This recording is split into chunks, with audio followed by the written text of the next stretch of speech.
Hello, I am the Story Girl, and welcome to the story of the husband who kept house. This is a story of a farmer named Hans. Hans was a man who worked in the fields with many other men, cutting the wheat and putting it into bundles and stacking it up after it had dried out. He had a little farm with a wife, a baby, a cow, and a handful of chickens. And his life was fairly comfortable for his position. He would go to the fields every day and work as hard as he could, planting, watering, mowing, all of those things, and then come home to a nice hearty meal prepared by his wife. However, even though Hans had a very comfortable life, he was very difficult to satisfy. He would bang into the door every single evening when he came home, mopping his forehead, and see his wife there quietly cooking the meal and say, "You think you have it hard? You think your life is difficult? All you do is wander around all day, churn a little bit of butter and make a little bit of soup. If only you knew how difficult my life was. I could do your job much better than you could. Churn butter, cook soup, make sure the house is properly clean. All that would take a second compared to me having to plant and be in the hot sun all afternoon." And his wife, even though her husband was extremely hard to please, was very patient and very kind, and would say, "I'm sure, dear," and hand him a bowl of soup, which he would grumpily munch on and then stomp off to bed. And the next day would happen very much the same. He would wake up very early, take his sack lunch with him, and go into the fields to mow and sow seeds and water and pull weeds and do everything that the field needed. Well, one day he stomped home from the fields, banged open the door, and began stomping around, complaining about how hard his life was, when his wife said, "You know, dear, I've been thinking. If you are so sure that your life is so much more difficult than mine, why don't we trade for the afternoon? Let's say tomorrow I go to the fields and I will do the job you usually do, and you stay home and look after the house. How would you like that?" "Ha! Novel idea. Yes, I think I would like that very much. I would be able to prove once and for all that your job is simple and I can do it much better than you can. That was an excellent idea I just had. Yes, let's do that tomorrow." And so the next morning, Hans's wife got her scythe and her sack lunch and went out to the fields. Hans, thinking that he had really got the better of the bargain, got out a saucepan and began to cook a nice leisurely breakfast of sausages. "Oh, yes," he was thinking, this is the life. Just sitting here, nothing else to do but make my breakfast. You know what would go excellently with a breakfast of sausages? Cider."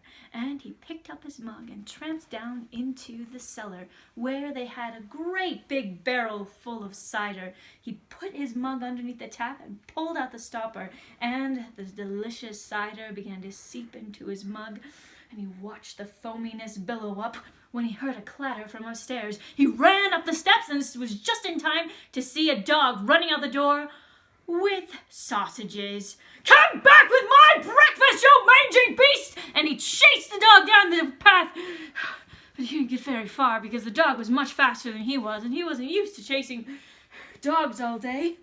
"Oh, mangy beast! Stole my breakfast." I was doing something.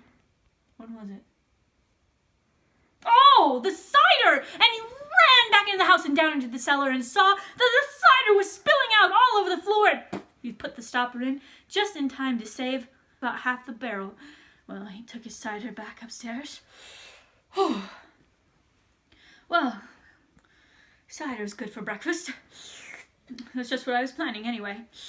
And he drank his cider for breakfast, and he put it to the side, picked up the baby, and went out to churn butter. He put the little baby down on the grass and started to churn the butter up and down, thinking, "Oh, yes, this is much more like it. Watching the baby and churning butter at the same time. Yes, so relaxing," when he heard a sound coming from the barn. "Moo!" Oh, the cow! I completely forgot about her. Nobody's brought her any food or water all morning. It's almost afternoon now. Well, I'll go check on it. He went into the barn, gave the cow some water, but then realized he would have to take the cow all the way out to pasture to feed her.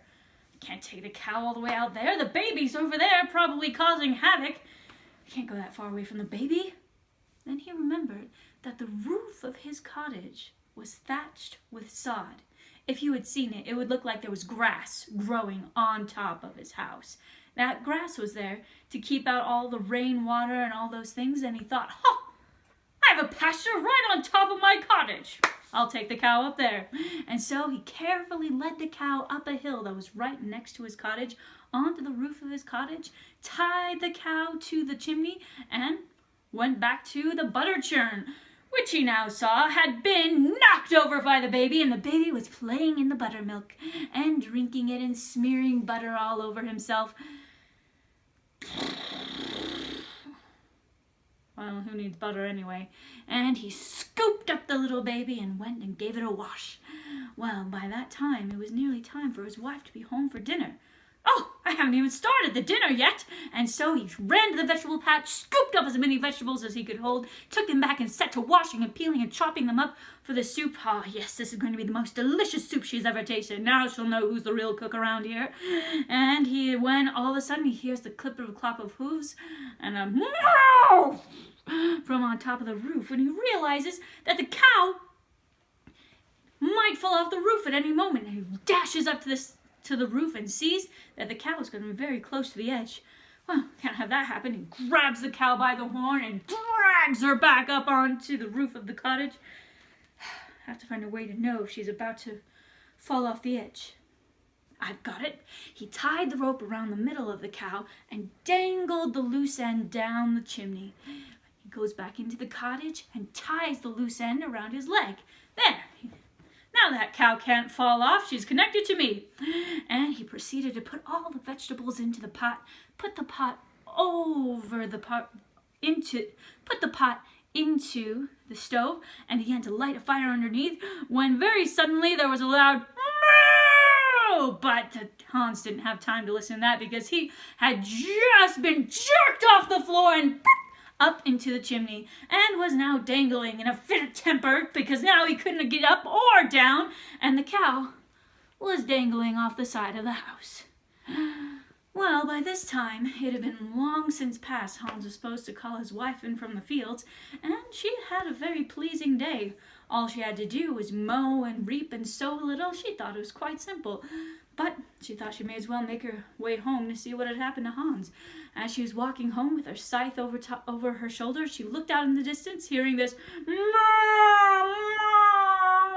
and she ran up to the cow and cut the rope so that the cow could drop lightly to the ground, none worse for the wear. But the sound was still going. What in the world? And she rushes into the cottage and sees Hans, who was burbling up from the pot of soup. The moment she had sliced the rope, he had been set free from the chimney and fell right into the pot of soup. She pulled him out of the pot. He was covered in vegetables and parsley, dripping with water, and they both burst out laughing. From that day on, Hans went to the field, and his wife stayed at home, taking care of the cottage and all of the farm animals and the baby. And when Hans came home, he never had a criticism for his wife from that day on. And that is the story of the husband who minded house. The end. I am the story girl, though. So I have been called in the past. Aren't you that girl with all of the hats? In the story that we heard today, we heard the story about a man who wasn't used to the work that you have to do to take care of a house. It doesn't mean that some people are good at taking care of houses and some people are better at working in the field. All it means is you shouldn't criticize what other people are doing when you never tried it before, when you don't know what they're going through. Both jobs, taking care of the house and working in the fields, were both equally difficult, and they both needed doing. Remember that next time you feel like criticizing someone. Thank you for watching the story today. just a little heads up for next week. This week we had a story about a ridiculous husband. Next week we're going to have a story about a ridiculous wife. Keep your eye out for it. I post stories every Tuesday. Hope to see you then. If you want to make it easier to know when I have a new story out, go ahead and subscribe. I would love to see you every single week. Thank you. Bye.